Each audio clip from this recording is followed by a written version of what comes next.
Here we have the Xiquets de Reus, trying to prove that I was wrong before when I said that maybe we wouldn't see any towers of 8 levels from them here today. Yes, we do. Here we have them building a 2x7 or Torre de Set, which is in fact,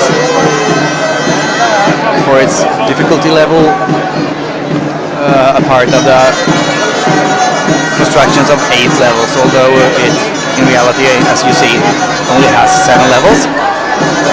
And I say it's difficult, well, because since you're only 2 people on each level, well, here we have it's being crowned.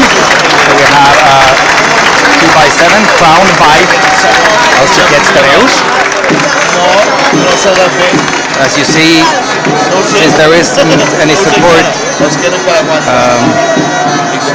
on the sides, these constructions, the torres, are of course a lot more difficult than the human towers of 3 or 4 people by level. This is a very, very good day of human towers here in Vilanova la Geltrú. La Diada d'Albert Salvany, 2011. In Vilanova, Palace, Catalonia.